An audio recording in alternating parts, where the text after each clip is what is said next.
Hello viewers, welcome to our channel. తాజాగా Britain ఎలక్షన్స్లో రిషి సునక్ ఓడిపోయాడు. కన్జర్వేటివ్ పార్టీ నుంచి పోటీ చేసిన అతను ఓడిపోతాడని ఆల్రెడీ అనేక సర్వేలు చెప్పాయి. చెప్పినట్టే అతను ఓడిపోయాడు. లేబర్ పార్టీ నుంచి సర్ కీర్ స్టార్మర్ అనే వ్యక్తి ఇప్పుడు ప్రధానిగా ఎన్నికయ్యారు. సో ఈ ఎలక్షన్ల ఫలితాల విషయంలో ఇంకా ఏమేమి జరిగాయి, చివరికి అధికార బదిలీ ఏ విధంగా అవుతుంది ఏంటనేది ఒకసారి చూద్దాం. ఫలితాల అనంతరం మీడియాతోటి మన రిషి సునక్ మాట్లాడుతూ దేశ ప్రజలందరికీ భావోద్వేగానికి గురై సారీ చెప్పారు. నేను మీ కళలు నెరవేర్చలేకపోయానని చెప్పేసి ఆయన అన్నారు. దాంతోపాటు గెలిచిన కీర్ స్టార్మర్కి కంగ్రాట్స్ చెప్పారు. ఇరుపక్షాలు శాంతియుతంగా అధికార బదిలీ చేసుకుంటాయని చెప్పి, అలాగే ప్రజల నమ్మకాన్ని, వాళ్ళ భరోసాని, వాళ్ళ కళలని నిలబెట్టుకునే ప్రయత్నం చేస్తామని చెప్పేసి ఆయన చెప్పడం జరిగింది. అద్భుతమైన విజయంతో కీర్ స్టార్మర్ ఇప్పుడు ప్రధాని కాబోతున్నారు. రిషి సునక్ పార్టీ దాదాపు 68 సీట్లేమో గెలుచుకుని ప్రతిపక్షంలో ఉండబోతుంది. ఇక కీర్ స్టార్మర్ కొత్తగా ప్రధాని అవ్వబోతున్నారు. నిజానికి వీళ్ళిద్దరి మధ్య కాస్త పోలికలు ఉన్నాయి. ఇద్దరు కూడా లాలో వీళ్ళు డిగ్రీలు చేశారు. అయితే కీర్ స్టార్మర్ కాస్త నెమ్మదస్తుడు. ఆయన ఈ రిషి సునక్ లాగా ప్రజల్లోకి వచ్చి గట్టిగా చలాకీగా ఉండే వ్యక్తి కాదు. అయినా సరే లేబర్ పార్టీని బాగా జవసత్వాలు పోయి ఇక అందరూ డల్ అయిన సమయంలో ఆయన పార్టీ బాధ్యతల్లో వచ్చి ఆయన పార్టీ బాధ్యతలు తీసుకొని 1 by 1 ఆయన స్టెప్ బై స్టెప్ ఎదుగుతూ ఆయన పార్టీని నిలబెట్టారు. ఈరోజు ఎలక్షన్లో ఈ పార్టీని ఇంత గొప్ప స్థాయి విజయాన్ని చేకూర్చారంటే దాంట్లో కీర్ స్టార్మర్ పాత్ర ఎంతో ఉంది. ఇక ప్రధానిగా కీర్ స్టార్మర్ కూడా చాలా సవాళ్ళే ఎదుర్కొనున్నాయి. ఎందుకంటే అసలు ఈ రిషి సునక్ ఓడిపోయిన దానికి కారణం కూడా ముఖ్యంగా ఈ సవాళ్ళు ఎదుర్కోలేకే. ఆయన చేసిన తక్కువ పరిపాలనే అయినా రిషి సునక్ తన పరిపాలనలో ఫెయిల్ అయ్యారు. దాదాపు 14 ఏళ్ల ఈ కన్జర్వేటివ్ పార్టీ పరిపాలన నుంచి ఇప్పుడు ఈ ప్రజలు లేబర్ పార్టీని ఎంచుకున్నారు. సో ఈ కన్జర్వేటివ్ పార్టీ పరిపాలనలో బాగా విసిగిపోయి లేబర్ పార్టీని ఎంచుకున్నారు కాబట్టి ప్రజల కళలు కూడా అదే స్థాయిలో ఉన్నాయి. వాళ్ళు ఈ ఆర్థిక సంస్కరణలు కావచ్చు, పన్నుల విషయంలో వాళ్ళకున్న అసంతృప్తి కావచ్చు, అలాగే ఆర్థిక మాంద్యాన్ని తగ్గించాలని చెప్పేసి ఎలాగైనా ఈ ఆర్థిక మాంద్యాన్ని కంట్రోల్ చేయాలని చెప్పి ప్రజలు ఎప్పటి నుంచో అడుగుతున్న విషయం కావచ్చు, దాంతోపాటు వలసలకు సంబంధించి బ్రిటన్ ఎదుర్కొంటున్న సవాళ్ళు కావచ్చు, ఇవన్నీ కూడా ఇప్పుడు ఈ లేబర్ పార్టీ తీర్చాల్సిన అవసరం ఉంది. ఈ వలసలకు సంబంధించి ఎప్పటి నుంచో చూస్తూనే ఉన్నాం. ఈ మధ్యాసియా దేశాల నుంచి, ఆఫ్ఘనిస్తాన్, ఇరాక్, ఇరాన్ ఇలాంటి దేశాల నుంచి ఆ దేశానికి తరలి వెళ్ళి అక్కడ శరణార్థులుగా ఉంటూ అక్కడ ఆర్థిక వ్యవస్థలో వాళ్ళు కొంత దెబ్బతీస్తున్నారు. అలాగే అనేక నష్టాలు జరుగుతున్నాయి. దీనివల్ల అక్రమ వలసదారుల వల్ల ముఖ్యంగా ఈ నష్టాలు జరుగుతున్నాయి. దాంతోపాటు భారతదేశం నుంచి కూడా ఎంతోమంది ఉపాధి కోసం ఆ దేశానికి వెళ్తారని తెలిసిందే. సో దీనివల్ల కూడా కాస్త ఉపాధి విషయంలో బ్రిటన్లో కొంత అనిశ్చితి ఎదుర్కొంటూ ఉంది. సో దీన్ని వీళ్ళు ఎలక్షన్ క్యాంపెయిన్లో చాలా చక్కగా ఉపయోగించుకొని బ్రిటన్లో ఈ లేబర్ పార్టీ గెలుపొందడం జరిగింది. సో ఈ లేబర్ పార్టీ ఈ సవాళ్ళన్నీ ఏ విధంగా అధిగమిస్తారు, ఏం చేస్తారు అనేది మనం చూడాల్సి ఉంది.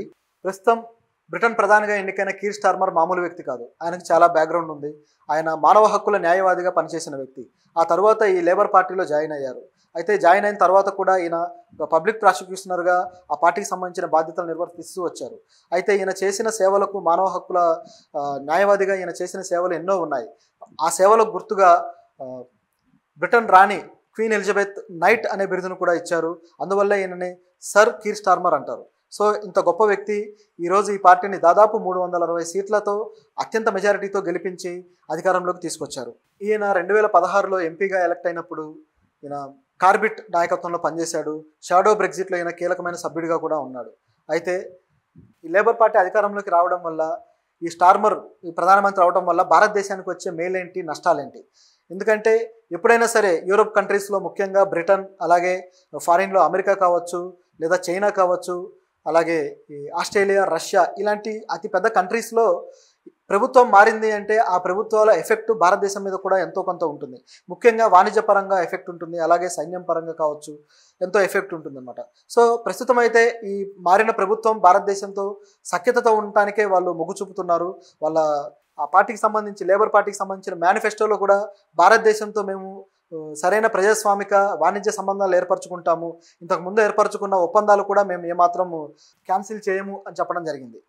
ఎందుకంటే ఇంతకుముందు లేబర్ పార్టీ సంబంధించి ఎవరైతే నాయకుడు ఉన్నాడో ఆ నాయకుడు కాశ్మీర్ విషయంలో కొంచెం దురుసుగా మాట్లాడి భారతదేశంతో ఒక విధమైన డిస్టెన్స్ మెయింటైన్ చేయాల్సిన పరిస్థితి ఏర్పడింది.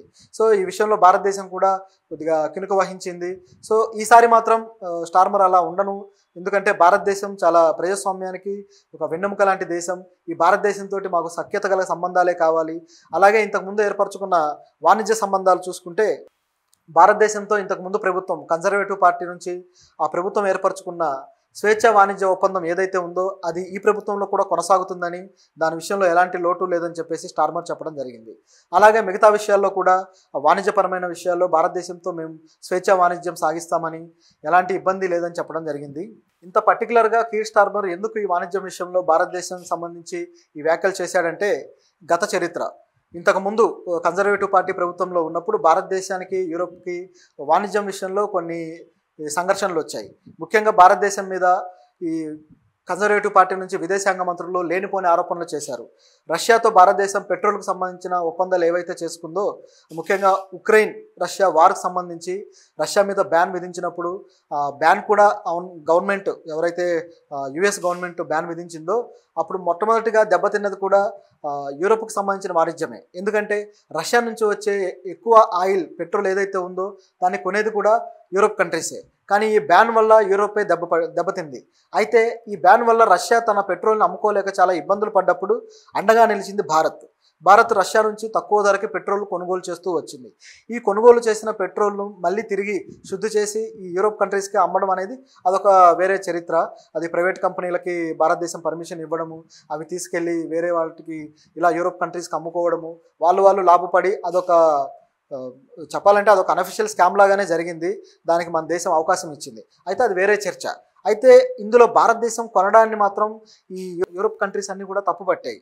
ముఖ్యంగా బ్రిటన్ విదేశాంగ మంత్రి ఈ విషయాన్ని తప్పుపడుతూ భారతదేశానికి వచ్చి భారత్లోనే జయశంకర్ తోటి ఈ విషయాన్ని ప్రస్తావించారు. మీరు రష్యా నుంచి ఆయిల్ కొనడం అనేది రష్యాకు మీరు మద్దతు ఇవ్వడం లాంటిదే. ఈ ఉక్రెయిన్ రష్యా వార్ విషయంలో రష్యా దాష్టికానికి మీరు మద్దతు ఇస్తున్నారంటూ లేనిపోని ఆరోపణలు చేశారు. కానీ భారతదేశం సమర్థవంతంగా దాన్ని తిప్పికొట్టింది. జయశంకర్ మా దేశానికి సంబంధించిన ప్రయోజనాలు, వాణిజ్య ప్రయోజనాలు మా ఇష్ట ప్రకారమే నడుస్తాయి. యూరోప్ ఇష్ట ప్రకారమో, బ్రిటన్ ఇష్ట ప్రకారమో, లేదా అమెరికా ఇష్ట ప్రకారమో నడవవు. మీరు బ్యాన్ చేసుకుంటే, మీరు ఉపయోగించకపోతే అది మీ నిర్ణయాలు. కానీ రష్యాకి భారత్కి ఉన్న సన్నిహిత సంబంధాల దృష్ట్యా మేము వాడతాము అంటూ ఘాటు వ్యాఖ్యలే చేసి వాళ్ళ నోరు మూపించిన పరిస్థితి ఉంది. అయినా సరే బ్రిటన్ మీడియా, బ్రిటన్కి సంబంధించిన ఏవైతే వార్తా సంస్థలు ఉన్నాయో ఇవన్నీ కూడా భారతదేశం మీద తప్పు పడుతూనే వచ్చాయి. అందువల్ల ఈ గ్యాప్ అనేది బ్రిటన్ ప్రభుత్వానికి, భారతదేశ ప్రభుత్వానికి ఇన్ని రోజులు గ్యాప్ క్రియేట్ అవుతూ వచ్చింది. ప్రస్తుతం మాత్రం ఆ గ్యాప్ పూడ్చడానికి ఈ లేబర్ పార్టీ ప్రయత్నిస్తుందంటంలో ఎలాంటి సందేహం లేదు. ఎందుకంటే భారతదేశంతో ఎలాంటి ఉపయోగాలు ఉన్నాయో బ్రిటన్ పార్టీలకి బాగా తెలుసు. సో చూద్దాం భవిష్యత్తులో భారతదేశంతో ఇంకా కొత్తగా ఏమైనా వాణిజ్య ఒప్పందాలు వస్తాయా, ఎలా మనకు మేలు జరుగుతుంది, వాళ్ళకు మేలు జరుగుతుంది అనేది చూడాల్సి ఉంది.